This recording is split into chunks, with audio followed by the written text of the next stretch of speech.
Buenas tardes, buenas noches a todo nuestro público en Alemania y en América Latina y por supuesto a nuestros y nuestras panelistas. Mi nombre es Juliana Ströbele Gregor, soy miembro del Foro Latinoamericano, Latin America Forum en Berlín, y tengo el placer de moderar este evento organizado por el Foro Latinoamericano en el marco de la iniciativa Berlín Activa en la Alianza del Clima. Conmigo están mis compañeras Kristin Bergen, responsable técnica, y María Ángela, que nos apoyará con las preguntas al público. Voy a moderar en castellano y contaremos con la traducción simultánea español-alemán. Nos alegramos mucho de poder darles la bienvenida a todos ustedes en este evento, en el que discutiremos con tres expertas bolivianos y bolivianas sobre la actual situación política, social y ambiental en Bolivia, donde el pasado 19 de octubre fue elegido en segunda vuelta Rodrigo Paz Pereira del Partido Demócrata Cristiano como presidente. Nuestros expertas y panelistas son los próximos. Es Gonzalo Chávez, economista, director de Maestrías para el Desarrollo de la Universidad Católica Boliviana.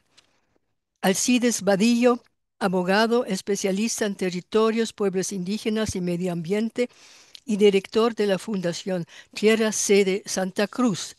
Y la que todavía nos hace falta, Nancy Chambi, concejal de Alto Beni en el departamento de La Paz, subregión andina de los llamados Yungas de Bolivia.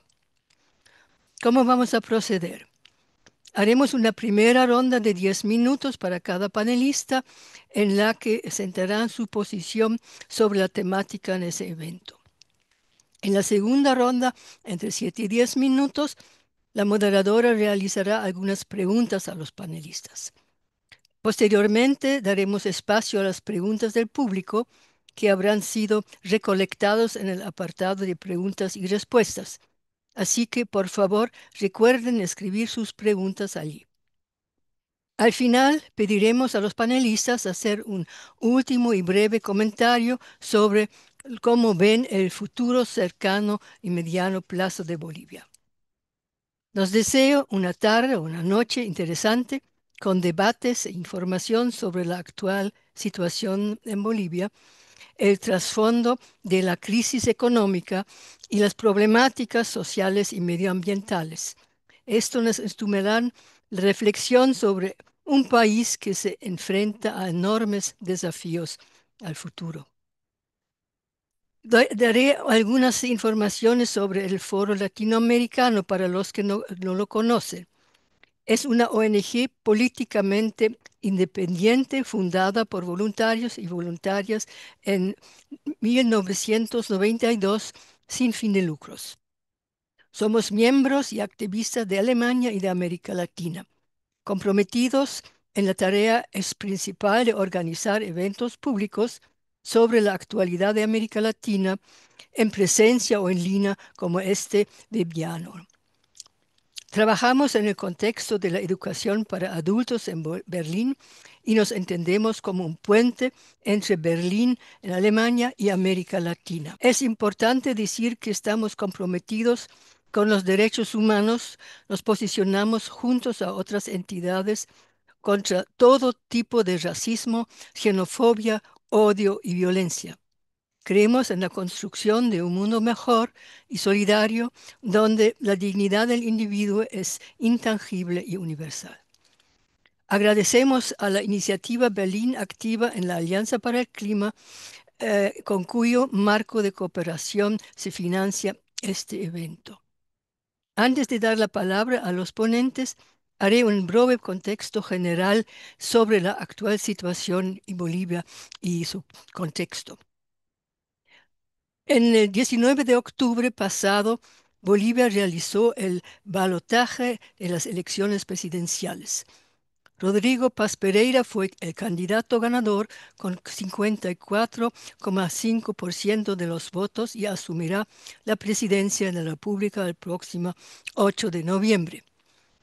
En la campaña electoral, los candidatos de la derecha han dominado el terreno. Pero en la primera vuelta, celebrada el 17 de septiembre, ninguno de los candidatos logró la mayoría absoluta. Quedaron así Rodrigo Paz, de centro derecha, y Jorge Tuto Quiroga, de la derecha, como candidatos a la segunda vuelta. En tanto, el hasta ahora presidente, Luis Arce, del partido Movimiento al Socialismo, MAS, fue castigado con solamente unos 4% de los votos en la primera vuelta, lo que significa el fin de 20 años del gobierno del partido Movimiento al Socialismo MAS. A él se les responsabiliza la devastadora situación económica de Bolivia y las catástrofes medioambientales del país. Pero el decrecimiento de la economía ya tenía una larga historia. Es el resultado del modelo del Estado del MAS, fundado por Evo Morales, quien fue elegido en 2005 como presidente y prometió la nacionalización del gas y de empresas, entre otras. Luis Arce, el presidente saliente, había sido el ministro de Economía y Finanzas durante los anteriores gobiernos del MAS. En su rol aprovechó los altos precios de los recursos naturales, como el gas, en los mercados internacionales. Así, la exportación del gas jugó un papel clave en dicho modelo. Las ganancias se utilizaron para financiar programas y proyectos destinados a los sectores de la población con bajos ingresos o en situación de pobreza, principalmente con subvenciones. Pero a partir de por lo menos 2013, los precios de los recursos naturales bajaron y con ello disminuyeron los ingresos del erario público, que financiaba pues las subvenciones. De otra parte, las fuentes de gas se fueron también agotando poco a poco y los ya escasos ingresos públicos de otras fuentes hicieron que el Estado y la economía boliviana enfrentarán problemas cada vez mayores hasta llegar hasta la situación actual. El declive de la economía provocó una situación de arcas vacías del Estado, con falta de divisas para importar lo necesario, sobre todo combustible, pero también alimentos y bienes de consumo. Los precios se elevaron, las largas colas en las gasolineras se volvieron comunes cuando se anunciaba la entrega de combustible. Dado que los bancos apenas disponían de dólares, el comercio se resintió. Incluso las vendedoras y las vendedoras apenas podían importar productos y los productores agrarios, por otro lado, no podían sembrar o cosechar por falta de diésel para sus tractores. Nuestros ponentes describirán y analizarán con más detalle desde su perspectiva esta devastadora situación económica y sus causas. Vamos a la primera ronda y empezaremos con Gonzalo Chávez. Gonzalo Chávez Álvarez es economista con estudios doctorales de la Universidad de Manchester, Inglaterra. Realizó estudios de maestría en Administración Pública en la Universidad de Harvard, en Política Económica en la Universidad Columbia, Nueva York, y en Economía y Relaciones Internacionales en la Pontificia Universidad Católica de Río de Janeiro. En la actualidad es director de Maestrías para el Desarrollo en la Universidad Católica Boliviana. Es un destacado comentarista político y económico. Bueno, Gonzalo, desde su amplio conocimiento, ¿cómo ve y analiza usted especialmente la crisis económica de su país? El nuevo presidente deberá enfrentar un cúmulo de problemas y tendrá que buscar soluciones manejables. ¿Y conoce usted el programa económico de Paz Pereira? Gonzalo, tiene la palabra y vaya, sigue nomás. Muchísimas gracias por la invitación, un cordial saludo ahí a Alemania y toda la gente que nos está acompañando. A ver, yo quisiera comenzar con un poco siguiendo las preguntas que me hicieron y mostrar por qué se da este fenómeno, para poder entender exactamente cuál es el programa de gobierno y qué hay detrás de eso, ¿no? el éxito electoral de Rodrigo Paz y Edman Lara puede explicarse por la convergencia de factores estructurales, crisis económica, discursos muy diferentes y también cambios simbólicos superficiales. Aunque su trayectoria de política en el caso de Rodrigo Paz es muy extensa, logró él proyectarse como una alternativa nueva, centrista, en un escenario marcado por la fragmentación del movimiento al socialismo, por una enorme división que se produjo entre Arce Catacora, el presidente actual, y Evo Morales. Y esto desgastó a toda la estructura partidaria que sostenía el movimiento al socialismo en 20 años. De alguna manera uno podría decir que Paz representó un cambio sin ruptura, combinando moderación macroeconómica con una retórica de inclusión popular. La base de su programa económico se llama Capitalismo para Todos, para contrarrestar con la idea del socialismo del siglo XXI, que era de alguna manera el paraguas del movimiento al socialismo durante muchos años. Y esta es una especie de versión boliviana de un capitalismo inclusivo. En concreto, ¿cuáles son los principales ejes temáticos, ¿no? En primer lugar, la descentralización fiscal. Paz Pereira sugiere que los recursos del Estado, 50% sean descentralizados hacia municipios y gobernaciones y solo el 50% se quede en el gobierno central. Esto es, por supuesto, un cambio importante y obviamente la pregunta es si este federalismo fiscal puede tener algún tipo de problemas en su implementación porque hay una enorme debilidad de ejecución de parte de los municipios y las gobernaciones. Entonces, además, en un contexto de enorme escasez fiscal y financiera, Bolivia tiene un déficit público que arrastra hace 12 años de algo como 7-8% en promedio. En los últimos 2-3 años ha sido cercana al 10% el déficit público medido con el Producto Interno Bruto. Entonces, pocos recursos para descentralizar y debilidad institucional. Sería, creo que ahí es una primera interrogante que uno debía hacerse. Después el concepto muy importante es capitalismo para todos y para ellos ofrece reducción de impuestos, créditos baratos para la economía informal y estímulos a que la economía informal se formalice de manera más productiva.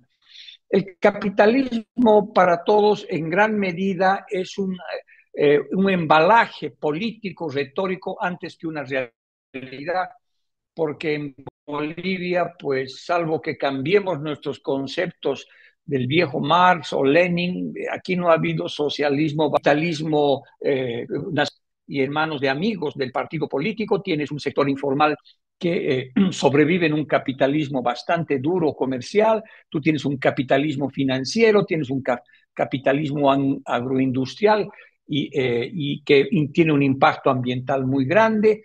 Entonces, capitalismo para todos es como una tautología, una repetición, pero está básicamente para señalizar la inflexión que se produciría también a nivel retórico del socialismo del siglo XXI, que nunca existió, hacia un capitalismo para todos que sí existió y que probablemente necesita ser modernizado.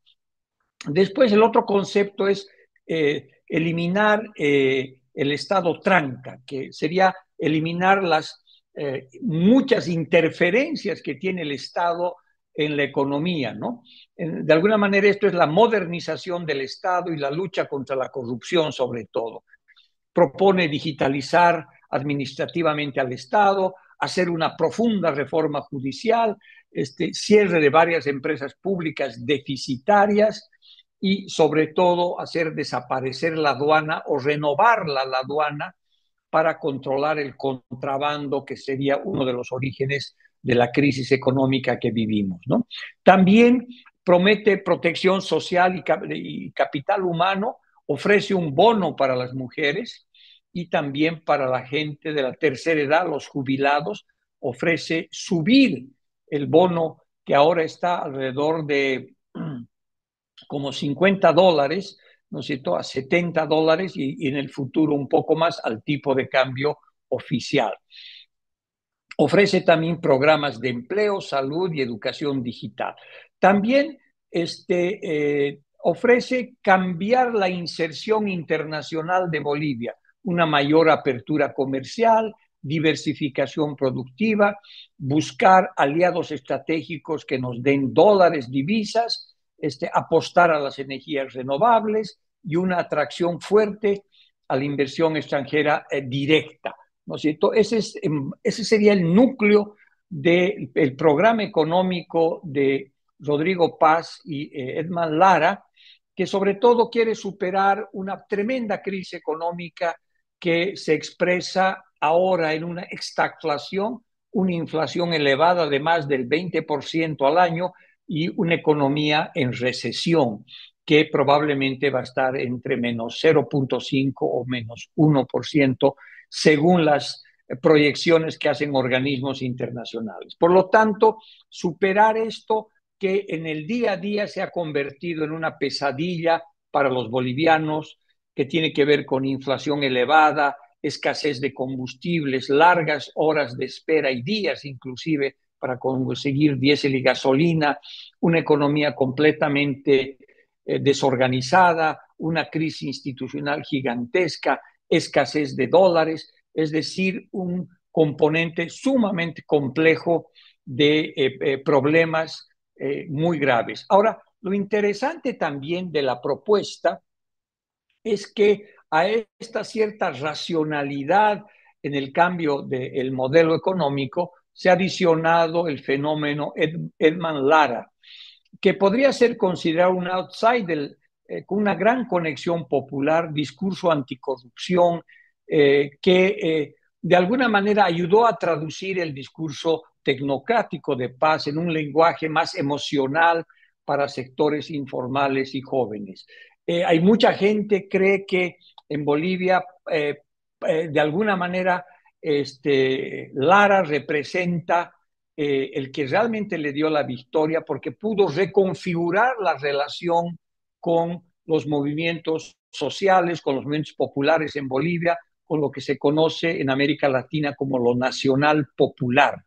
Él habría sido el responsable de esta victoria y por lo tanto en ciertas declaraciones, en ciertas acciones, no se siente vicepresidente, sino copresidente, ¿no? Y mantiene una relación que todos los días sale en la complejidad de lo que podría ser eso hacia adelante. Y eso podría generar serios problemas de gobernabilidad a futuro. Y eso ha comenzado a funcionar. En suma, Paz y Lara ofrecieron un proyecto de transición post-rentista, pragmático, plural, popular, capaz de captar el voto del desencanto sin despertar miedo al cambio. Su mayor desafío, en mi opinión, será convertir este pacto electoral en un pacto de gobernabilidad que combine disciplina fiscal con sostenibilidad social y construir un andamiaje de gobernabilidad en gran medida en la asamblea, lo cual puede ser complejo, y también en las calles, lo que nosotros llamamos la gobernabilidad social.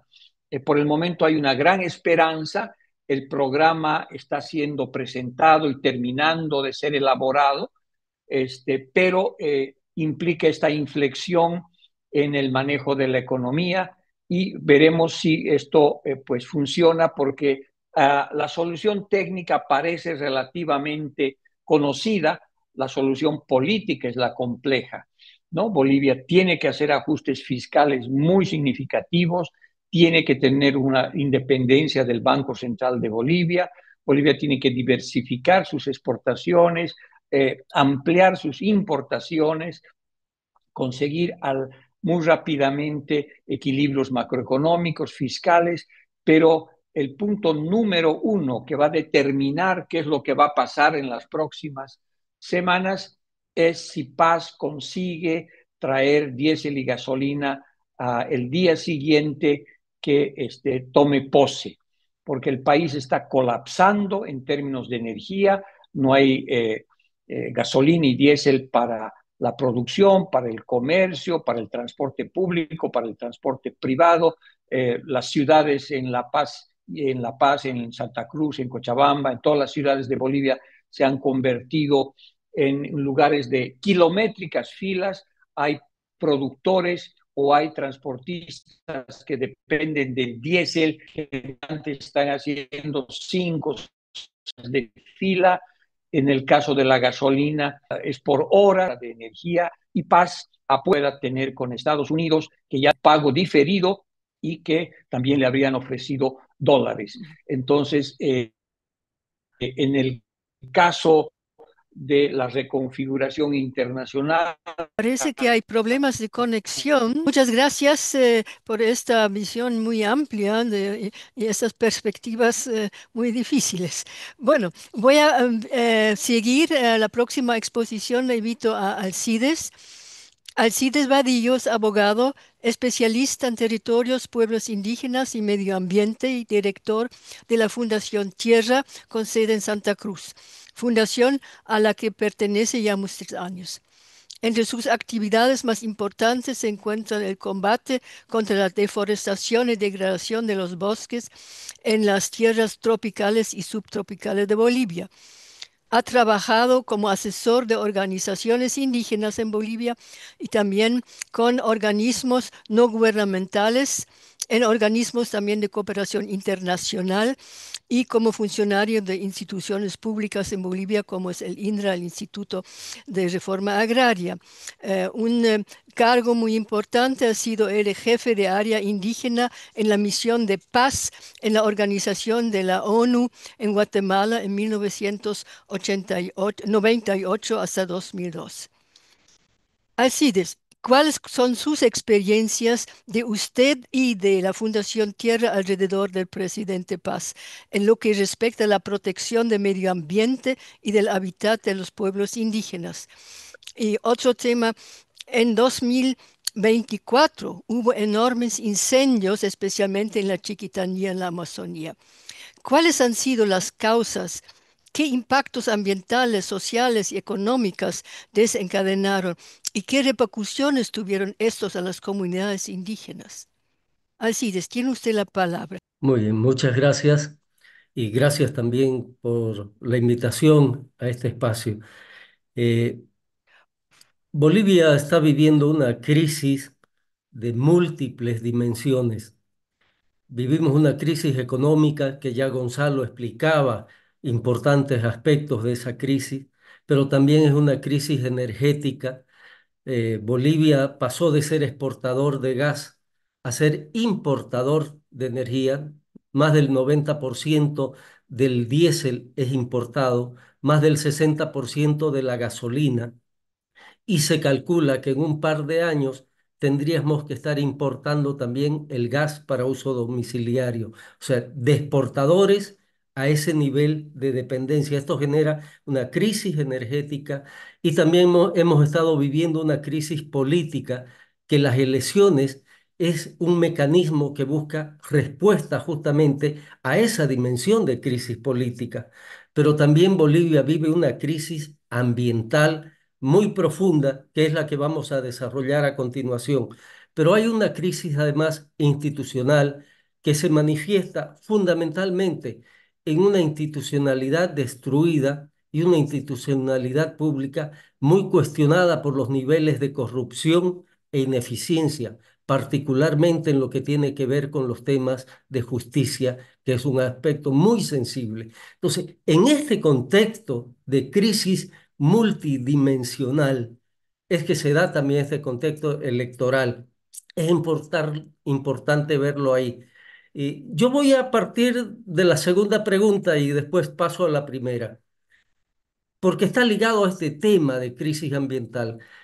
El año 2024, Bolivia pasó, después de tener 4 años, desde el 2019 hasta el 2023, Bolivia ocupaba el segundo lugar a nivel global en términos de deforestación de bosques primarios tropicales. 2024 estamos después de Brasil, con alrededor de 1,5 millones de hectáreas deforestadas en un año. Esto es impresionante. Poco más de eso, 2,5 millones más o menos Brasil, cuyas dimensiones en términos de tamaños son incomparables Brasil con Bolivia, pero estamos bastante cerca en términos de deforestación. Este es un lugar nada agradable que demuestra simplemente la forma irresponsable cómo se ha venido llevando adelante todo el tema del desarrollo agropecuario y el tema de la expansión de fronteras agrícolas. Otro aspecto es que con este nivel de deforestación, estamos hablando de alrededor de 1,5 millones de hectáreas deforestadas, altas temperaturas, incrementos de sequías, incremento de la fuerza de los vientos, tenemos todos los componentes necesarios, todo el combustible necesario para el fuego. Y eso es lo que vivimos el 2024, una cantidad impresionante de incendios forestales que pasaron los 12 millones de hectáreas, más de 12,5 millones de hectáreas que se quemaron, de los cuales el 70% era bosque y 30% lo que llamamos no bosque. Y cuando decimos no bosque, son pastizales y son áreas cultivadas que también se quemaron, potreros de pastoreo, pero este es el menor porcentaje. ¿Esto qué significa? ¿Por qué se quemó tanto bosque? Cuando Fundación Tierra relaciona las áreas quemadas con derechos de propiedad, nos hemos encontrado con una gran sorpresa. 30% de la superficie que se quemó son territorios de pueblos indígenas de la región eh, amazónica y de tierras bajas. 27% de la superficie quemada son áreas protegidas, donde se supone que no hay actividades económicas. Y el 15% son tierras fiscales, son tierras de posesión del propio Estado que las tiene en administración. Solo estos tres componentes, estos tres, hacen el 70% de la superficie quemada. Esto es responsabilidad exclusivamente del Estado, porque ha permitido que en territorios indígenas, en áreas protegidas y en tierras que están bajo su responsabilidad, se asienten personas, campesinos, empresas y no sabemos quiénes, y desarrollen actividades, deforesten y luego quemen. El nivel de daño ha sido impresionante. Son la tercera parte de Alemania, es lo que se ha quemado el 2024, más de 12,5 millones, ¿sí? En términos superficie, un tercio de lo que es Alemania, con daños que van al medio ambiente, a la economía, a la salud, ¿no? Al hábitat de muchas comunidades rurales. En este contexto podemos ver también el tema electoral, usar los 4 minutos que me quedan. Es importante ver que justamente los candidatos que fueron por la izquierda, que vienen como división de lo que fue el partido de MAS, que gobernó 20 años, obtiene el uno 3% y el otro 8%. Entonces se vuelven fuerzas políticas marginales en un contexto nacional y es justamente las fuerzas con propuestas mucho más liberales los que ocupan las primeras fuerzas, y la sorpresa la da un poco esta corriente del PDC con Rodrigo Paz, que un discurso también de una derecha moderada, democrática, logra el triunfo. Es importante ver qué pasa, por qué el MAS lleva a una derrota electoral de toda la izquierda. Y básicamente tiene que ver con estos 20 años que en este momento están vistos como 20 años de corrupción, 20 años de despilfarro económico, El segundo elemento es la división interna que se genera entre Evo Morales, con una actitud de que si no es él el candidato, nadie más puede serlo, ¿no? Y el actual presidente, que deja de serlo en unos días, que también intentó quitar del escenario político a Evo Morales para habilitarse él hasta el momento en que vio que las fuerzas en términos de encuesta no le permitían ni siquiera hacer el intento. Y el tercer elemento son los aspectos de esta crisis económica que acababa de explicar Gonzalo.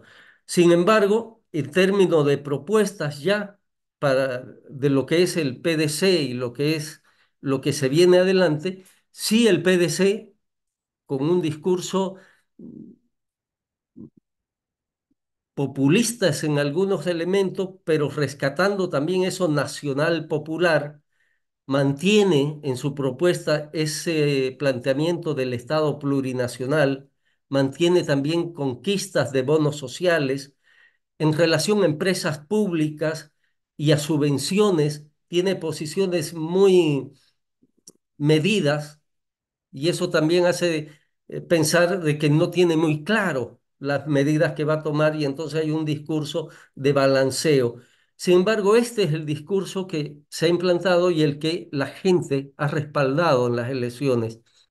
Es importante ver que lo que se viene adelante, primero, que las elecciones están marcando el fin de un ciclo político de 20 años y están marcando el inicio de un nuevo ciclo, pero que esto sigue dándose en un contexto de alta crisis y por lo tanto un contexto también que es muy conflictivo en lo económico, el tema de la energía, el tema climático, el tema de la justicia, las tensiones. El presidente electo no ha sido posesionado y ya tenemos en este momento posicionamientos entre un sector conservador de la agroindustria en Santa Cruz y el sector cocalero afiliado a Evo Morales, que comienzan a levantar banderas y las hachas de guerra, queriendo ya presionar al futuro presidente antes de que éste sea nombrado, porque la lucha política continúa. Y lamentablemente para Evo Morales, esperar 5 años a unas próximas elecciones es demasiado tiempo y todo hace suponer que va a jugar a cortar el mandato del actual gobierno en la medida que él pueda hacerlo. Entonces, este es el escenario en que todavía estamos. Hay esperanza, pero hay tensiones políticas, sociales y económicas muy fuertes, que es lo que el nuevo gobierno tiene que enfrentar. Gracias. Así es, después más tarde vamos a profundizar otra vez al aspecto ambiental y con vista a los pueblos indígenas en la programación del nuevo presidente. Ahora vamos a seguir con Nancy. Nancy, otra vez voy a presentar. Nancy Chambi es concejala del Alto Beni, ha luchado para las áreas geográficas superficiales sean libres de explotación minera y junto con las autoridades municipales logró que se estableciera que todo el territorio sea municipio agroecológico y libre de minería. Nancy ha sido además clave en la creación y defensa constante del Parque Municipal y áreas naturales de manejo integrado del Alto Beni, un aspecto que resguarda los ojos de agua esenciales para su comunidad. Y como mujer y autoridad municipal, ella entiende que la conservación de los bosques y del agua no solo es una necesidad ambiental, sino también social.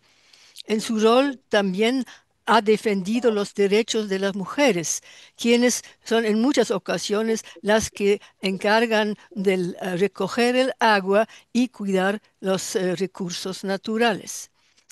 Nancy, una pregunta. ¿Cómo llegó a comprometerse con la protección de la naturaleza y del agua en su municipio? ¿Y qué apoyo consiguió por parte de las autoridades del departamento o del estado o del gobierno del MAS en su proyecto de abolir la minería? Porque la minería siempre tiene un rol muy importante en Bolivia. Por favor, Nancy. Muy buenas tardes a todos los panelistas. La verdad es un privilegio para mí ser parte de compartir toda la experiencia que hemos tenido como Alto Beni. Me preguntabas de cómo habíamos empezado todo esto. Yo creo que hemos empezado ya hace más de 50 años, incluso desde ya el asentamiento de nuestros abuelos. Hemos iniciado con este tema de vivir en armonía con el medio ambiente y no solo en un discurso, ¿no? Yo, desde nuestros abuelos, que son pues, aquí somos interculturales, venimos de diferentes provincias de la parte andina, eh, y hemos llegado sin saber ni conocer nada sobre este territorio. Pero sin embargo, a lo largo de estos años nos hemos identificado muy bien con todo lo que es la producción, el medio ambiente de este lugar. Nos sentimos tan, tan bendecidos por haber nacido acá. Por eso es que también cuando los abuelos se han ido organizando, han creado la cooperativa del Ceibo. Esta cooperativa que acoge prácticamente puedo decir a dos municipios y en el cual nos hemos ido organizando para poder tener un producto no solamente para acá, sino para poder exportar. Y gracias a eso tenemos una certificación agroecológica que nos permite exportar fuera del país. Por ello también es que iniciamos esta gran batalla de lo que es declararnos cero minería todo con en contexto también de lo que vimos pasar en nuestros municipios vecinos como Asunta, Mapiri, Tipuani, Guanay y otros que prácticamente están desapareciendo por todo este tema ilegal, por todo el movimiento de la minería, sea legal o ilegal. Para mí, al parecer, tiene las mismas consecuencias, ¿no? Entonces, es por esa forma que nosotros hemos iniciado esto. Hemos ingresado el 2021, pero ya desde más antes nosotros como población, como parte de la base, teníamos esta idea de poder plasmar esto en una ley. Iniciamos el 3 de mayo del 2021, ya el 20 de julio, hasta ahí ya lo habíamos trabajado a carrera, lo que es llevar la ley municipal 097. El 20 de julio ya lo aprobamos, hicimos un acto donde también hicimos a promulgar al alcalde ese mismo día. Entonces, desde ahí empieza ya la lucha en la parte departamental, en la asamblea departamental para poder hacer aprobar con una ley departamental. Hay que ser claros cuando decías qué apoyo teníamos acerca de la asamblea y del MAS. Yo lamento a veces que las autoridades cuando llegan a tener cargos políticos fuera ya de sus poblaciones, de sus distritos, sindicatos, olvidan de dónde han salido. Para nosotros fue muy difícil haber logrado esta aprobación porque recuerdo tan bien como si hubiera sido ayer que nosotros por lo menos yo lideraba, pero no era nadie si no tenía toda mi base social atrás de mí. Íbamos cargados de frutas, íbamos cargados de chocolates, para que ellos puedan aprobarnos esta ley. Prácticamente hemos rogado, mendigado para que ellos puedan apoyar lo que nosotros queríamos hacer, ¿no? Entonces, el 2024 recién se aprueba este proyecto de ley departamental. Ya el 2024 también hemos empezado a mandar lo que es el proyecto de ley nacional a lo que es a la Asamblea Nacional, eh, liderado también con uno de nuestros aliados que ha sido el diputado Andrés Flores. Él mismo hace conocer a la vicepresidencia, fuimos demandados por vicepresidencia. eh, un- Nosotros somos también del MAS, acá somos 4 concejales del MAS, un alcalde del MAS. No hemos visto ese apoyo en un principio de nuestro vicepresidente, un hombre indígena como nosotros, un pachamamista, un cuidador de la madre tierra, pero cuando se dio el momento solamente caímos que fue siempre un falso discurso, un discurso vacío para nosotros desde el momento que se inicia una, una demanda contra el municipio de Alto Beni. Pero sin embargo, son ya dos municipios que tomamos fuerza, Palos Blancos y Alto Beni. De esa forma nos unimos y llevamos adelante lo que es esta demanda con ayuda de fundaciones de afuera. hemos llevado esta demanda y hoy por hoy tenemos ya una sentencia constitucional. Hicimos bajar al vicepresidente, le hicimos cargar frutas aquí y hicimos bajar al director de la JAM nacional, departamental, para que también ellos sean parte de ese cabildo que solamente pedía el respeto por la tierra. Entonces, realmente fue todo un movimiento grande de dos municipios. Eh, a la final, conseguimos que el vicepresidente cambie de idea. Baja el presidente Luis Arce Catacora de la misma forma y sí, pusimos en contexto de lo que nosotros queríamos. Hicimos visitar algunas parcelas, el tema productivo que nosotros tenemos. Alto Beni es 99% productivo, nos dedicamos a eso y nada, pues hicimos respetar todo lo que era. Pero es de verdad, esperamos, como alguien lo decía, hay esperanzas en este nuevo gobierno. Las instituciones que actualmente están para cuidar o salvaguardar todo el medio ambiente no lo hacen. La JAM simplemente extiende lo que son permisos bajo resoluciones sin haber entrado en consenso. El INRA, el INRA es otra institución que no le importa si da los terrenos en los ojos de agua, no le interesa si ese terreno es un área protegida, un parque, no le interesan. Entonces son instituciones que más que salvaguardar los derechos, van tal vez buscando un beneficio individual solamente para sectores determinados. Mm, Antes, esta era una guerra de los originarios, ahora es una guerra creo que de todos los seres humanos que estamos acá en, en los diferentes municipios. mm, Creo que me he extendido, pero mm. de No, verdad que sí, es una lucha ajá, que no ha terminado, ¿no? Entonces, sí. estamos en eso. Sí. Muchas gracias, Nancy, muchas gracias. Bueno, vamos a seguir ahora con la segunda vuelta y volveremos otra con los panelistas. Y por favor, recuerden que los que quieren plantear sus preguntas, que lo pongan a preguntas y respuestas. Empezaremos otra vez con Gonzalo. Gonzalo, ahora sabemos que habrá cambios drásticos en Bolivia. Em, ¿Cómo cree usted que evolucionará la situación social y política en el país tan dividido? Usted ya ha dado algunas pistas y sobre todo si recuerdo que durante la campaña electoral se registraron repetidamente agresiones racistas. ¿Considera que podría ser esto presagio de futuros enfrentamientos? Y otra pregunta, em, el vicepresidente electo, como usted dijo, es un conocido luchador ante la corrupción y el papel desempeña la corrupción en la economía informal, en el contrabando, en la producción de coca sobre todo y en el narcotráfico en este contexto. Y si vemos el Chapare, que realmente es dominado por el narcotráfico. Eh, a ver si nos puede hablar de estos temas. Sí, gracias. No hay la menor duda que en el momento electoral que vivimos, el tema del racismo salió con mucha fuerza a raíz de unos tweets que habría escrito, nunca se lo probó ni nunca se lo negó completamente el vicepresidente de el candidato Tuto Quiroga, JP Velasco.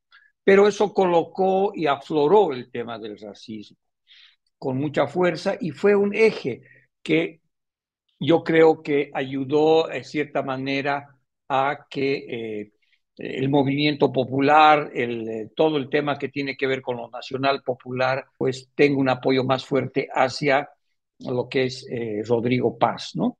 Ahora, en el caso del vicepresidente, eh, es alguien que ha utilizado las redes sociales de manera bastante eficiente para declararse una persona que lucha contra la corrupción. Sin embargo, sus orígenes son bastante dudosos. ¿No es cierto? Es un policía que estuvo y tiene acusaciones, y obviamente que tampoco han sido probadas, de él estar en esquemas de corrupción, ¿no? Y obviamente él ha descubierto que el tema de la corrupción es un gran tema y ha estado sistemáticamente optando por ese tipo de propuesta y de decir que él convertirse en el paladín contra la corrupción. Pero el tema de la corrupción se convierte en un eje populista y no en una propuesta sistémica para transformar los orígenes que pueden tener la corrupción. Entonces, la moneda de cambio de este populismo más de centro-derecha, si vale la expresión, pasa por agarrar estos temas, amplificarlos, ponerlos en las redes sociales, sobresimplificarlos y que vas a cerrar. No se ve una que entienda que la corrupción es que tiene que ver con un exceso de Estado en muchas partes de la economía, que tiene que ver también con una situación donde los movimientos sociales han sido funcionalizados al poder, ¿no? Entonces, creo que ese tipo de elementos son claves para entender este nuevo fenómeno que tenemos, que lamentablemente pues genera un choque muy grande, por lo menos en el día a día, entre el presidente y el vicepresidente, a pesar de los discursos que son un solo binomio, que han ganado junto a las elecciones, eh, se ve que el vicepresidente tiene su propia agenda, ¿no? Y frecuentemente está haciendo declaraciones con una agenda propia que está lejana, ¿no es cierto?, a lo que propone Paz.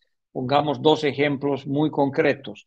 Hace unos días atrás, el presidente Paz, acercándose a Estados Unidos, yo creo que por razones bastante pragmáticas, diésel y dólares, ha dicho que va a volver la DEA, que va a volver la Agencia de Control de Drogas norteamericana a Bolivia.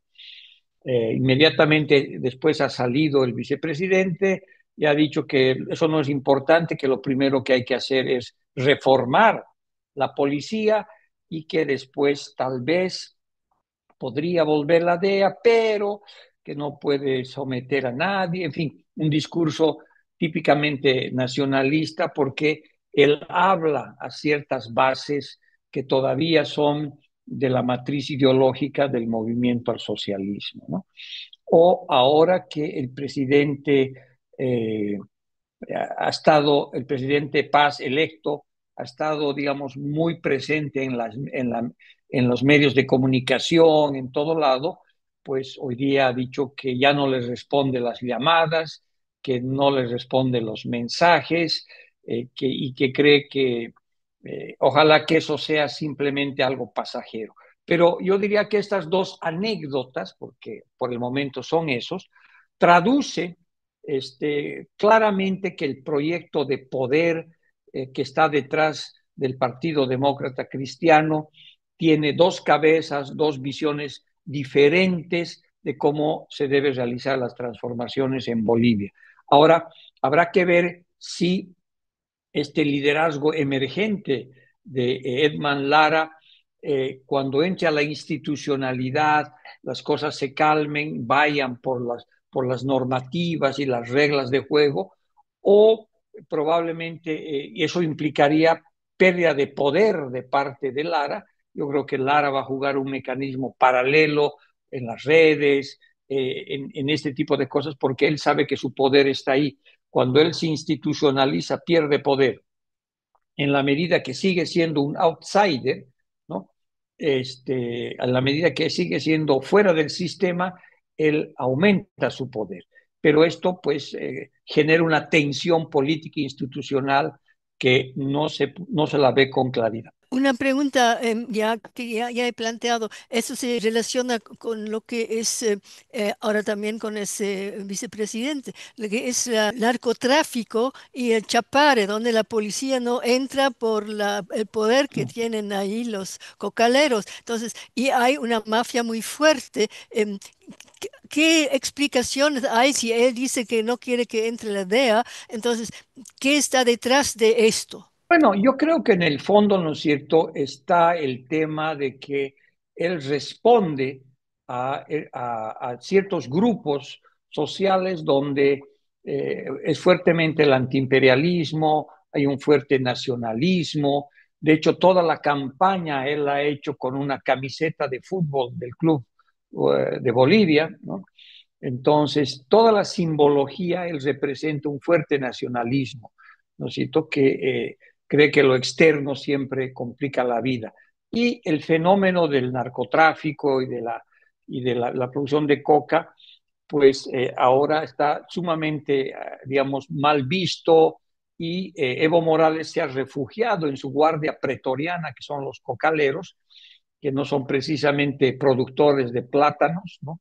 Entonces, pero está creando, y creo que en gran medida la votación que ha tenido el PDC está asociada al gobierno de Evo Morales. En la primera vuelta de las elecciones, él explícitamente dijo que los votos, que su gente iba a votar nulo, y votaron nulo como el 19% de la población, eso es más de 1.200.000.000 de personas, gran parte centradas en Cochabamba, donde está el Chapare. Cuando uno ve los resultados de la segunda vuelta, donde gana Rodrigo Paz, el grueso de esa votación fue para Rodrigo Paz, ¿no? Entonces, claramente ahí indirectamente hubo un apoyo a eso, pero no creo que sea el apoyo a Rodrigo Paz, sino más bien al capitán Lara, que lo ven como de alguna manera un posible aliado hacia futuro, pero Morales, que tiene su propia situación, pues está cada vez más encapsulado en el Chapare, en Cochabamba, siguen sus juicios muy graves vinculados a pedofilia, ¿no es cierto? Y obviamente él quiere reconstruirse a partir de las elecciones municipales que va a haber en abril. Ese es un punto muy importante porque la ventana de oportunidad que tiene el gobierno nuevo es de 3 o 4 meses para tener resultados relativamente concretos, porque en abril hay elecciones generales para municipios y gobernaciones. Ahí se va a construir otro piso de la gobernabilidad, otro piso del poder. Y creo que es altamente probable que si los resultados no son adecuados en estos 2, 3 meses, la izquierda, a través de las diferentes cabezas que tiene el movimiento al socialismo, pueda de alguna manera reconstruirse a partir de lo local, ¿no? Eso habrá que ver. Entonces, ese es un tema sumamente complejo que por una parte es una gran oportunidad, pero ciertamente la luna de miel tiene fecha determinada y tiene pues estas elecciones de gasolina rápidos, es que no resuelve y que la gente perciba como transformación estructural, va a tener problemas, ¿no? Eso, ya se espera, ¿no? Que por parte de Evo Morales y sus seguidores algo va a pasar, y no va a ser muy tranquila la situación. Alcides, le toca a usted. Bueno, otra vez 7 o 10 minutos. Usted ya abordó la temática de los incendios muy profundo y habló un poco de la política agraria del gobierno del MAS. ¿Puede profundizar este aspecto un poco más, así como lo que fue la política ambiental del gobierno saliente? Y la otra sería, Bolivia dispone de una ley ambiental que no es tan mala. ¿Cuál es su opinión sobre esa ley y qué se debía hacer para que se cumpla? ¿Qué propuestas tiene usted o tiene la Fundación Tierra al respecto? Por favor, Bueno, Alcides. sí, Bolivia tiene una ley de medio ambiente que es justamente de los años 90, que fue promulgada justamente por el Padre. padre Ah, del sí, Rodrigo Paz, ¿no? exactamente. Cuando Jaime Paz era Sí, presidente. Es una sí. ley de medio ambiente de políticas ambientales en general, y luego hay como 5 o 6 reglamentos para cada una de ellas. Esta normativa ambiental, hasta ahora nadie ha planteado una necesidad de reforma. ¿Qué es lo que ha ido pasando en lo concreto? Hay instituciones que han ido estableciendo criterios técnicos que han ido perforando esas normativas ambientales. Eh, el propio Evo Morales, cuando lanza su candidatura y ejerce su primer mandato presidencial, estaba contra agrocombustibles, estaba contra las semillas genéticamente modificadas, pero en el transcurso del tiempo, él mismo ha ido aprobando normas que han legalizado esto. Entonces se ha legalizado el agrocombustible primero del etanol, después para biodiesel, ¿no? Y en cada una de estas legalizadas se ha ido ampliando áreas para cultivos con esa finalidad. Entonces, la frontera agrícola se ha ido ampliando en una forma desmesurada.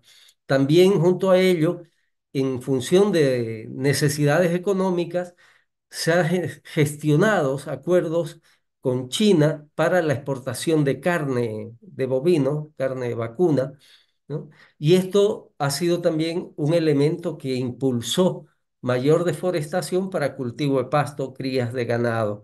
Entonces, ha habido una política del gobierno del MAS de impulsar la agroindustria, pero también convirtió gran cantidad de tierras que eran de uso forestal para uso agrícola, entregando esa tierra además a militantes del propio partido de gobierno, como un mecanismo de prebenda, de premio a la lealtad y como un mecanismo de cambiar el mapa electoral en algunas regiones. Entonces se usó la tierra como un mecanismo de colonización política, de cambio y control político del territorio.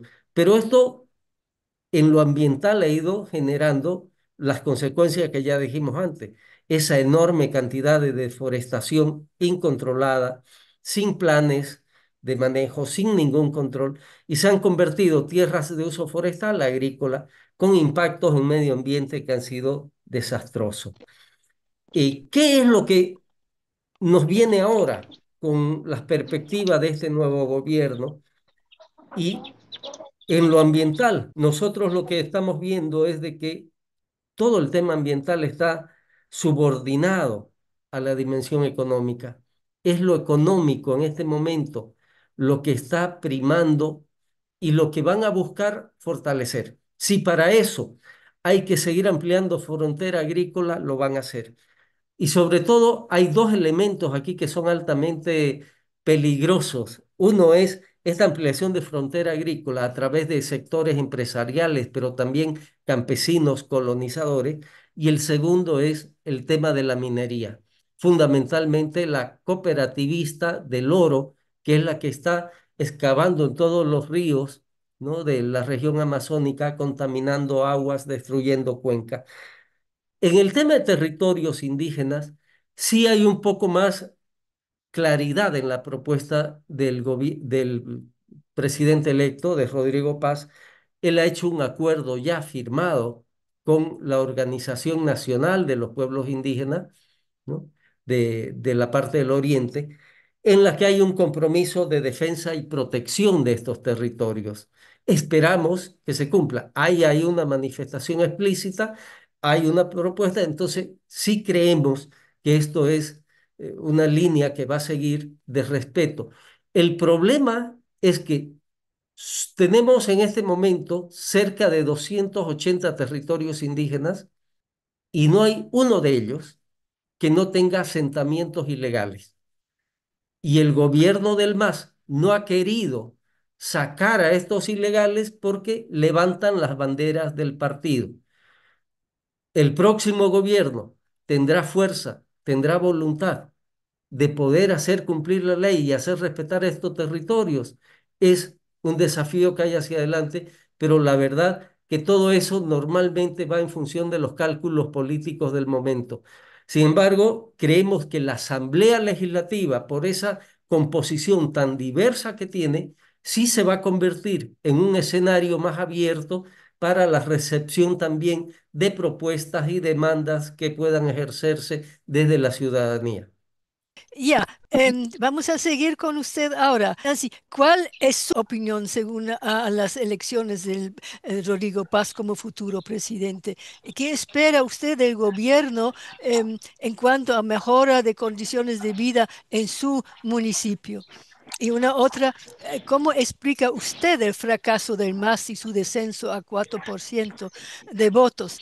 ¿Por qué cree que el MAS perdió el apoyo de la población? Porque usted dijo, usted misma es del MAS, su territorio es muy cercano al MAS, muchos de ustedes son miembros del MAS, entonces, ¿cómo lo explica? Bueno, como te decía, cuando existe un cambio de gobierno, siempre existe algún tipo de esperanza para poder mejorar. Pero sin embargo, nosotros ya con experiencia que ya hemos vivido, porque a pesar de que hemos tenido autoridades de nuestros sectores, no hemos podido percibir un verdadero cambio. Por lo mismo, creo que nos estamos organizando ya con otros municipios para poder echar lucha, para ir ya con una lucha, no solamente buscando lo que es el respeto para lo que es nuestros municipios. Estamos cansados de la destrucción que está habiendo por parte de personas que vienen de afuera de nuestro país. El asentamiento del tema de minerías es bastante horrible en los municipios que se están desapareciendo prácticamente los municipios. Entonces, y si hoy ya hemos empezado algo y no estamos dispuestos a dar un paso atrás. Entonces, eso es lo que esperamos con el nuevo gobierno. Hemos mandado cartas para ya sentarnos con ellos, para poderles hacer conocer el avance hasta donde hemos llegado.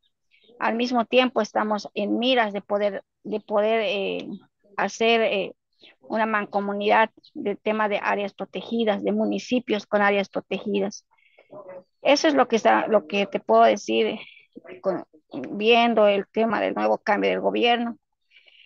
En lo que decías de qué había pasado con la división del MAS, el instrumento político del cual también yo vengo, aquí para nosotros desde las bases es más claro lo que ha pasado. Ha habido la pugna de poderes, la ambición de poder, donde han dejado de lado el verdadero sentimiento o el verdadero, eh, ¿cómo te diría? El verdadero propósito del por qué hemos mandado a nuestros representantes. La pugna de poder ha sido entre nosotros mismos. Hoy por hoy nos encontramos como en los tiempos antiguos, donde los aymaras y los quechos se batían en guerras. Creo que ahora estamos igual. Hemos llegado a ese mismo escenario. Lamentablemente, no nos hemos podido entender entre hermanos, como nos decimos, y creo que ya se viene como en los tiempos antiguos, la injerencia de otros países. Creo que ese es el escenario desde donde yo estoy, donde ya lo estamos pudiendo percibir. Entonces, la división ha sido ambición de poderes.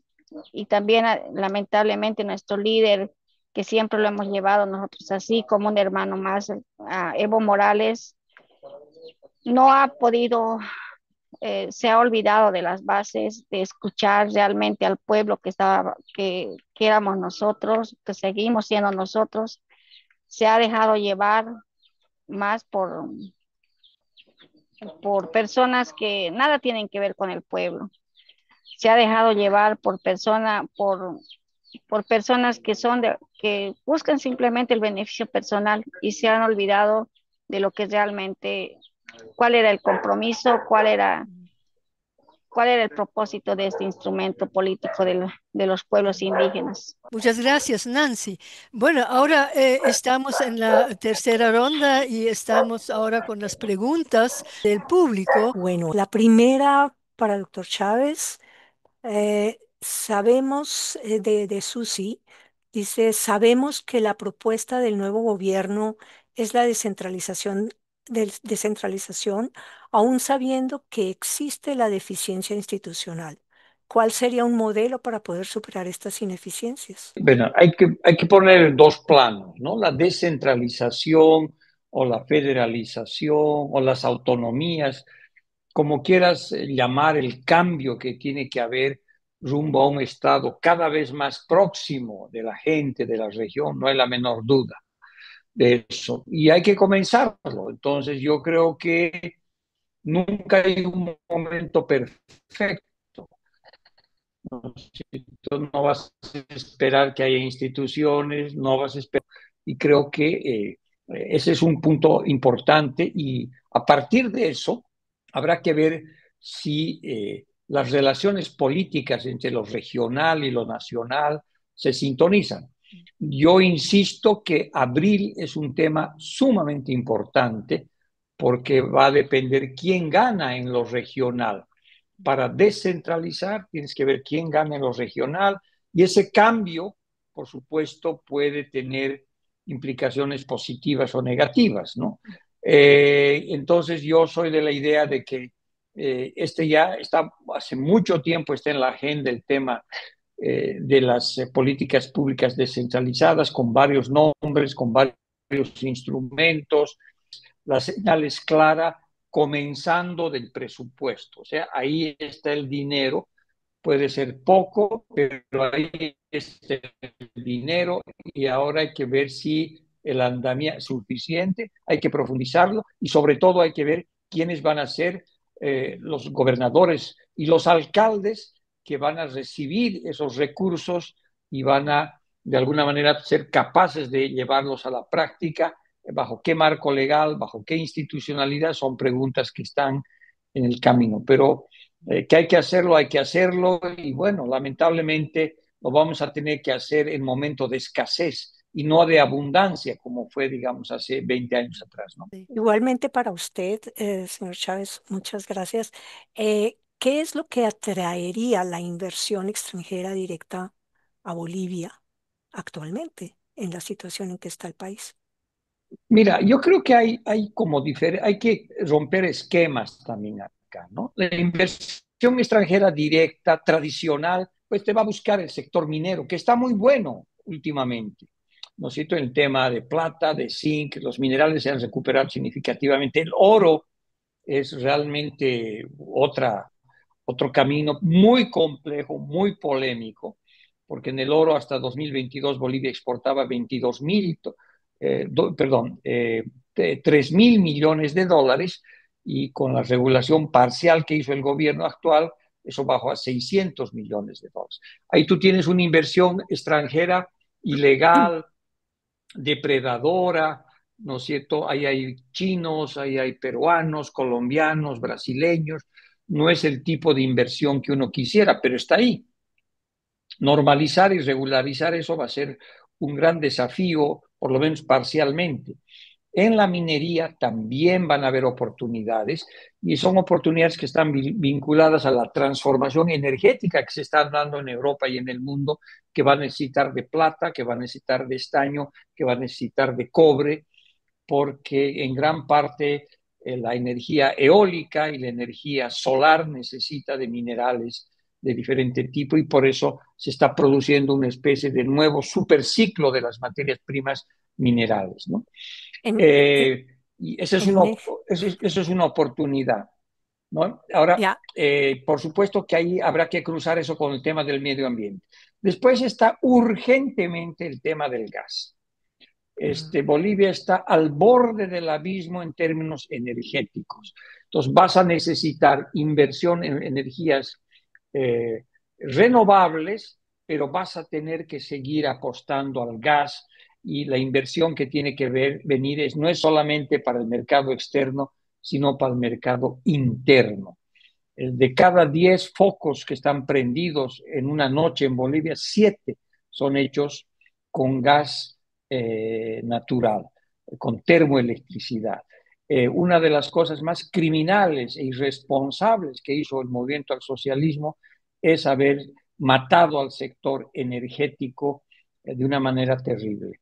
Después las inversiones también creo que se presentan con muy buena oportunidad que lamentablemente el sistema político no lo prioriza, es el tema de turismo, ¿no?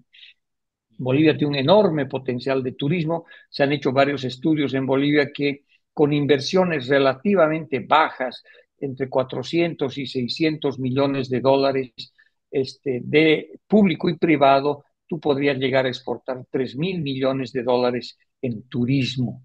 Y eso ahí necesitas apoyar mucho la inversión extranjera directa, que son hoteles, que son restaurantes, que es una inversión pequeña, y eso juntándolo a gastronomía, ¿no?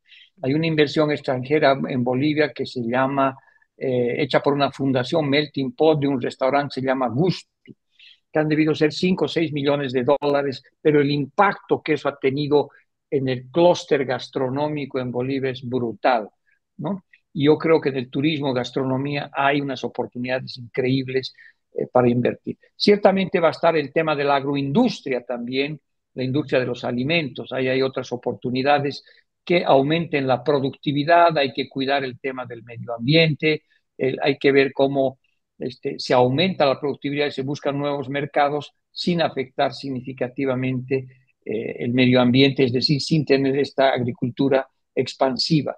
Entonces, como verás, tú tienes en los servicios grandes oportunidades que serían muy diferentes, pero también vamos a tener que volver a la minería y al gas. El futuro está en los servicios, ¿no? Pero no, bueno, pero eso es mucho más complejo. Ok, muchísimas gracias. Una pregunta para Alcides.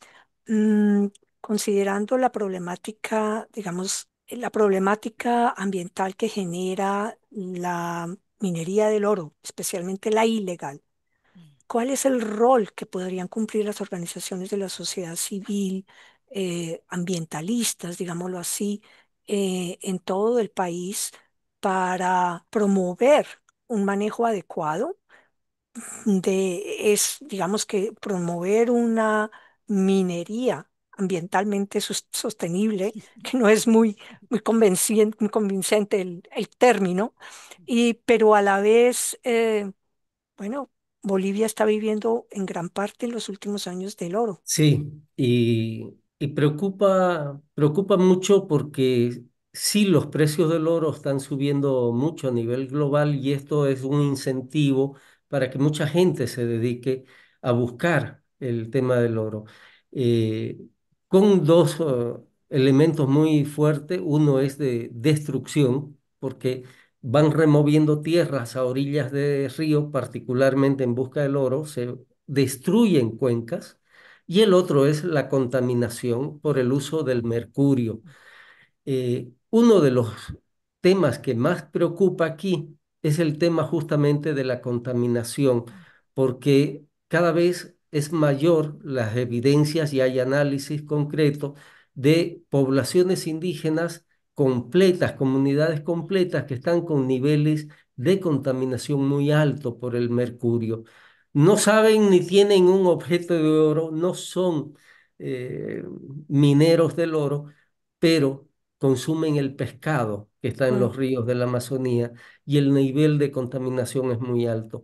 Estamos empezando a ver ya las consecuencias de estas contaminaciones en la salud de muchas mujeres y sobre todo niños, ¿no? Que ya comienza a afectar. Entonces, esta es una preocupación muy grande y por eso es que en este momento la posición de, sobre todo las ONGs que vamos con tema ambiental, es que se cumpla el convenio de Minamata y que se regule el tema del uso del mercurio. No hay regulación para el uso del mercurio. O sea, Bolivia es el principal consumidor de mercurio en el continente, ¿no? Incluso de Bolivia se exporta mercurio a Perú. No producimos, pero no sé cómo hacemos que de aquí pasa al lado peruano mercurio, ¿no? O sea, aquí hay unas redes muy complejas de economías ilegales, oscuras, que mueven todo esto y hay que regular el tema. Entonces, el mercurio es uno de los aspectos que hay que regular. El otro es de que mucha de esta minería es ilegal, solicitan derecho de exploración y a través del derecho de exploración están haciendo actividades de explotación. No hay un control, ¿no? En algunas regiones incluso ese control se lo han delegado a sectores de las Fuerzas Armadas, la naval, por ejemplo, en los ríos, y todo lo que hacen es pedir ciertos pagos mensuales para que trabajen los mineros tranquilos. Entonces, no hay un control de que estén haciendo sus actividades económicas en las áreas concesionadas y que estén usando las normas que son las que señala la ley. Y esto es lo que hay que regular, ¿no?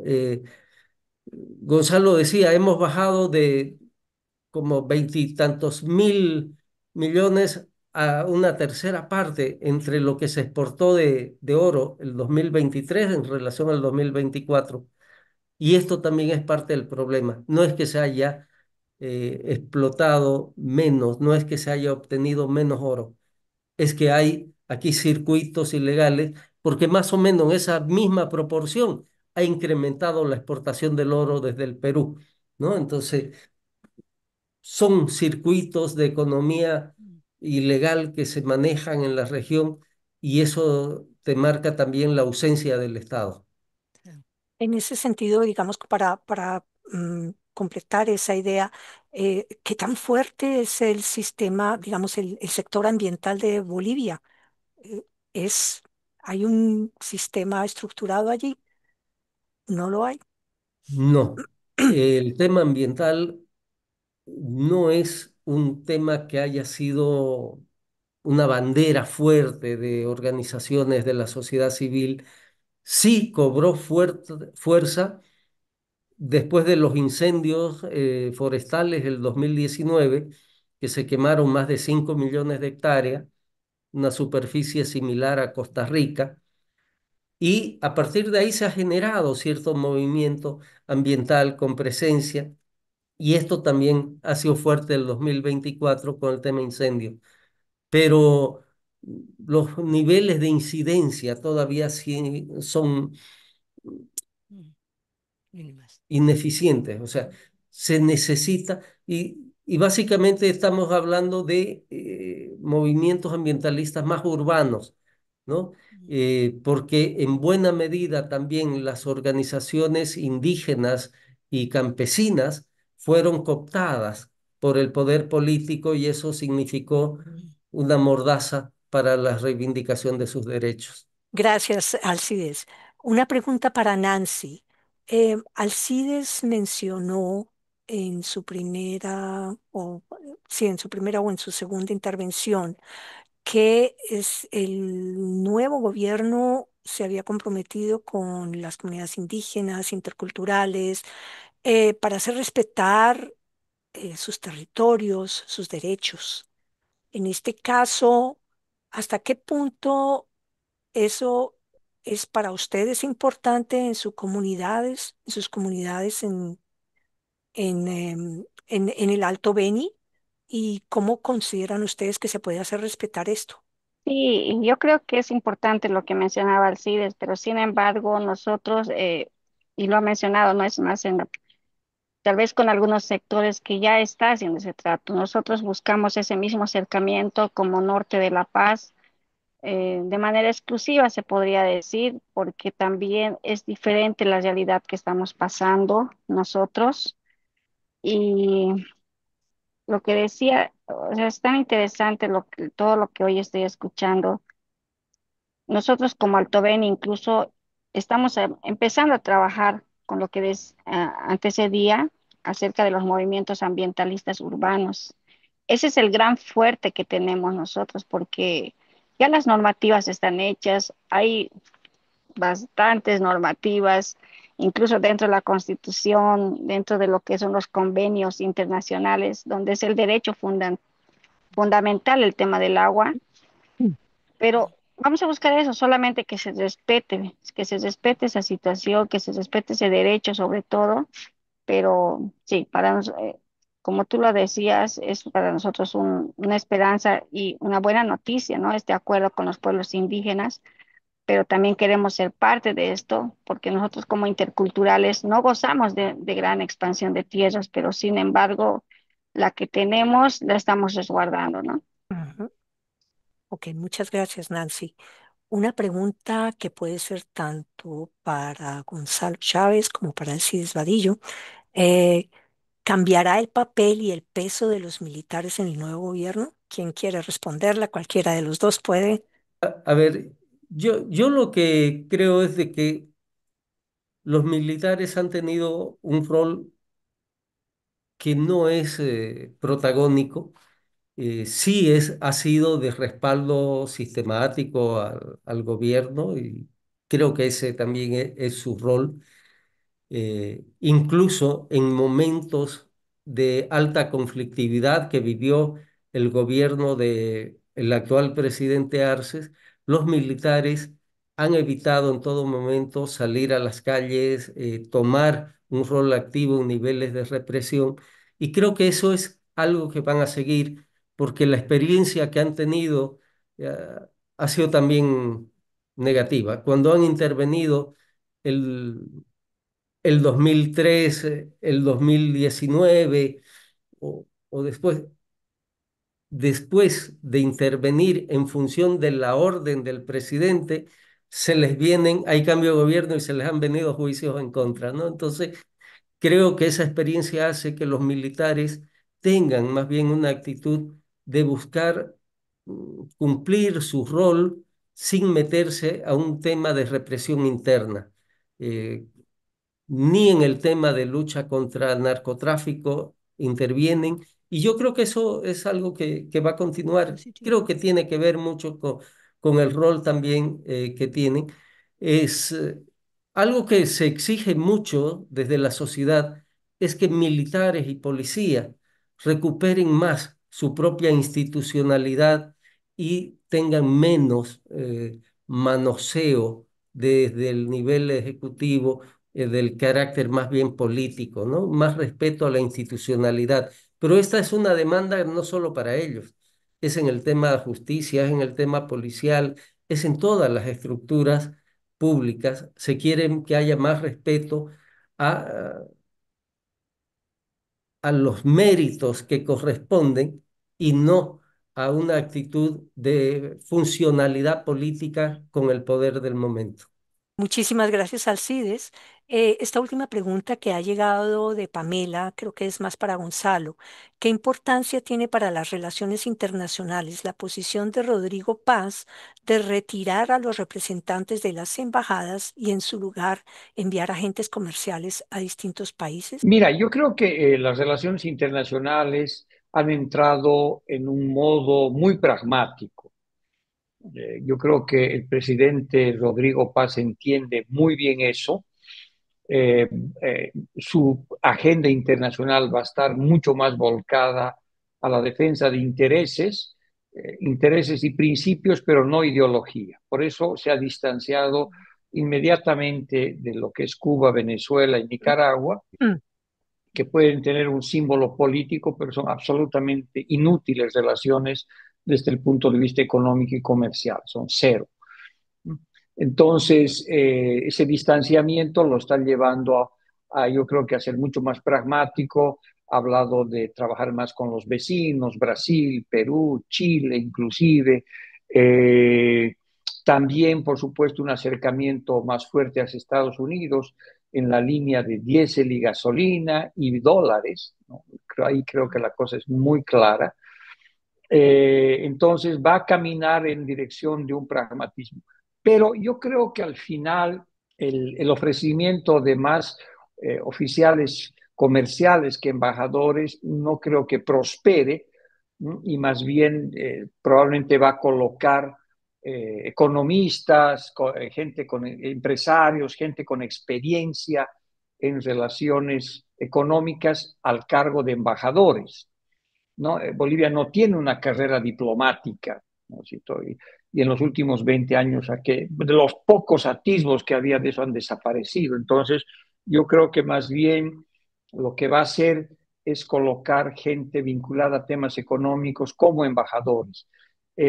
Y la señal que se está oyendo todavía como rumor es que José Luis Lupo, que fue candidato a la vicepresidencia con otro candidato como fue el empresario Doria Medina, y que es una persona con mucho tránsito en los organismos internacionales, ha tenido varios cargos en el BID, en el Banco Mundial y otros, sería el canciller, ¿no? Sería el ministro de Relaciones Exteriores. Entonces, esa yo creo que puede ser una señal no de mandar gente de comercio, digamos, de bajar el estatus de las embajadas, sino más bien yo creo que al final va a ir haciendo que los embajadores tengan un perfil más económico y comercial, ¿no? En este sentido, y una última pregunta de pronto a los dos también, tiene que ver con el litio. Bolivia estuvo en la voz de todo el mundo, digámoslo así, en la década pasada, con la posible explotación pues, de las reservas de litio de las más grandes del mundo. ¿Qué pasó con eso? ¿Qué va a pasar? ¿Ve el gobierno actual algo? ¿Hay algún futuro? ¿O eso definitivamente tiene también, digámoslo así, desde el sector ambiental y desde las comunidades que viven en la región a problemas ambientales? ¿Qué pasa con la opción litio? Bueno, mira, yo contestando rapidito, yo creo que el tema del litio va a pasar por una purga política. Si ha habido una estafa del movimiento al socialismo en estos 20 años, ha sido el tema del litio. Fue un fracaso desde todas las perspectivas que uno puede ver, económica, financiera, medioambiental, tecnológica, y yo creo que fue una gran estafa. Salir de esa estafa, de ese engaño atroz que fue el tema del litio, va a ser muy complejo porque hay como más de $1.000 millones invertidos, ¿no? De capital boliviano. Hay unos acuerdos todavía, digamos, no cerrados, pero ya muy China. avanzados con China y con Rusia. ¿En qué quedarán esas cosas? Seguramente va a ser otro elemento. Mi impresión es que el litio va a comenzar a caminar con pies de barro, porque se ha vuelto un tema muy complejo. Desarmar todo lo que el fracaso va a ser muy difícil y no creo que el presidente quiera acelerar algo de eso. Creo que hay otros sectores mineros que pueden ser interesantes, inclusive está el turismo, ¿no es cierto?, mucho más interesante. Con el litio, si hiciéramos muy bien las cosas, en 3 o 4 años estaríamos exportando un máximo de $1.000 millones. Con el turismo, en mucho menos tiempo, estás hablando de $3.000 millones y con el tema ambiental más fácil de resolver. No es que no tengas problemas, pero es menos complejo porque vas a tener que probablemente comenzar de cero algunas cosas con el tema del litio y eso pues va a tomar mucho tiempo en un ritmo de que necesitas recursos mañana. El tema del litio yo creo que va a terminar siendo una promesa a la cual se va a andar con pies de plomo y Sí. con muchos liabilities, con muchos assets, digamos, hundidos, ¿no? Revertir el fracaso va a ser sumamente complicado. Bueno, muchísimas gracias a los tres por sus respuestas, al público por las preguntas. Juliana, te dejo la palabra. Hemos terminado esta parte del evento. Bueno, muchas gracias María Ángela y muchas gracias a ustedes en sus respuestas. Y con el litio yo coincido totalmente con usted porque hice un estudio sobre el tema y es exactamente, liga exactamente la misma respuesta. Bueno, llegamos a la cuarta ronda. Antes de cerrar, vamos a dar la opción a nuestros panelistas para que en un minuto se expresan sobre cómo ven el futuro próximo y a medio plazo del gobierno que entra Rodrigo Paz y su fórmula presidencial Edmundo Lara o Edman Lara. A ver, ¿quién quiere tomar la palabra primero? Yo creo que uno de los mensajes más importantes es que una economía pequeña, un país pequeño, con enormes dificultades sociales, políticas, ha dado una demostración espectacular de democracia, ha salido a votar en paz, ha salido a cambiar, a darse una nueva oportunidad, pero dentro del marco institucional. Si uno ve Cuba, si uno ve Nicaragua, si uno ve Venezuela, y si nosotros hacíamos parte de ese club, hemos salido de ese club con muchísima elegancia, con muchísima prestancia y con mucha, yo diría, civilidad, porque la gente ha votado muy bien, nos guste o no nos guste por quien ha votado, pero ha usado el sistema democrático. Estamos frente a una crisis económica muy compleja y no estoy muy seguro si se va a poder resolver rápidamente las cosas. Hay una demanda para que eso ocurra. Y ahora creo que la pelota está en la cancha de los políticos, ¿no? La gente hizo su trabajo, votó, y ahora la cancha está en los políticos. Los que están ahora en el poder para generar gobernabilidad sistémica a través de nuestra institucionalidad democrática.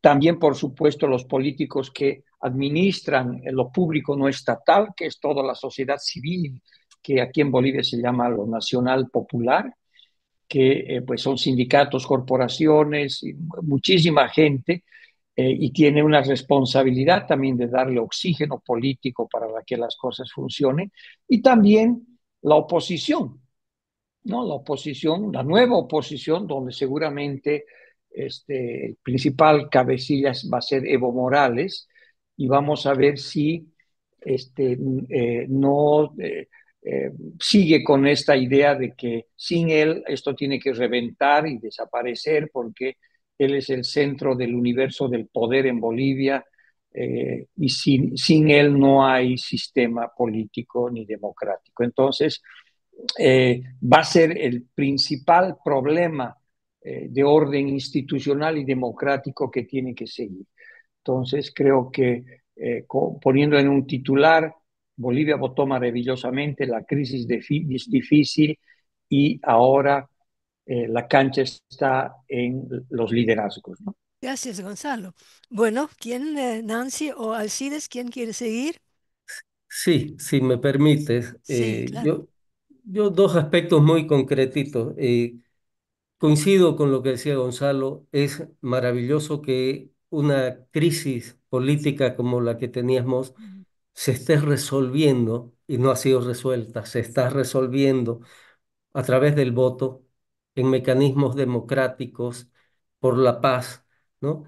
Y esto no significa que el tema se resolvió. No hay cambios que no se hagan en medio de tensiones y de fuerzas sociales contrapuestas. Y eso es lo que va a continuar y va a venir.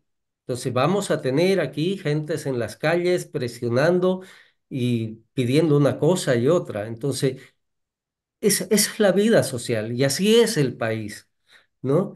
Y tenemos que estar preparados para eso, pero resaltar que Bolivia decide hacerlo por caminos institucionales, caminos democráticos. Esto es lo que hay que resaltar.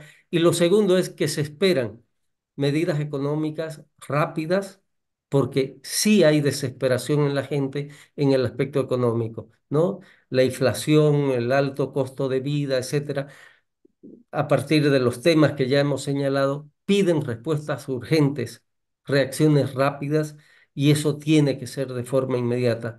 Entonces, vemos de forma optimista, y por eso decía, hay esperanza de que los cambios se están realizando en un marco democrático, y eso no significa libres de tensiones y libres de pugnas sociales que se van a dar, se están dando y se van a dar. Y es normal que así sea también. Así tenemos que entenderlo.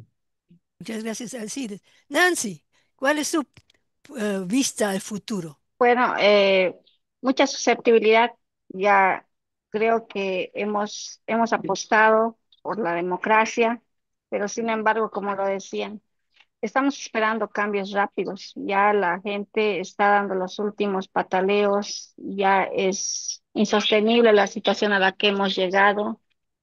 Realmente vivir dentro de las comunidades para nosotros es muy difícil, el dinero no alcanza y si no vemos cambios rápidos, bueno, yo lo único que veo que va a haber ingobernabilidad. La gente ya está, ese es lo último que están esperando, ¿no? O sea, han esperado este cambio de gobierno y si no va a haber cambios rápidos, veo que no queda más que salir a las calles. Pero también hay algo que la gente también se ha concientizado acerca de que es insostenible este tema de seguir costeando el costo del combustible y otras situaciones. Creo que en eso estamos muy conscientes desde las bases, han empezado ya a pronunciar de que deberíamos de asumir los costos reales y eso para mí es un buen paso para que tenga también, para que podamos llevar nuestros recursos naturales sin estar malgastando. Nada más eso. Gracias, Nancy. Muchas gracias a ustedes tres.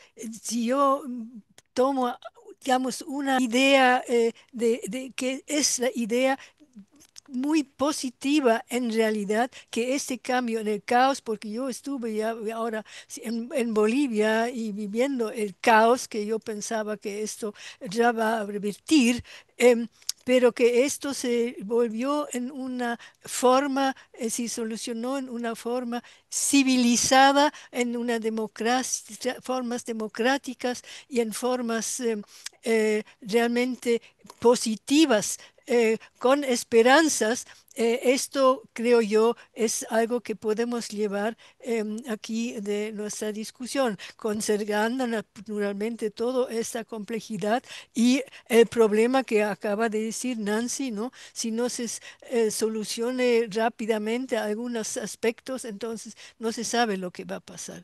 Bueno, muchas gracias. Quiero agradecer profundamente a Nancy y a Gonzalo y a Alcides por permitirnos entender un poco más desde su perspectiva lo que está pasando en Bolivia y cuáles son los posibles derroteros. Gracias también a ustedes en hacernos visible esta situación.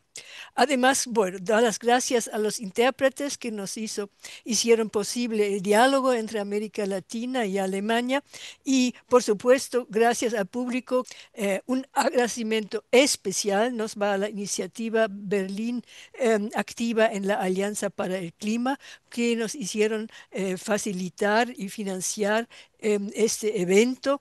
Y por último, claro, agradezco mucho a los colegas y las colegas del Foro Latinoamericano.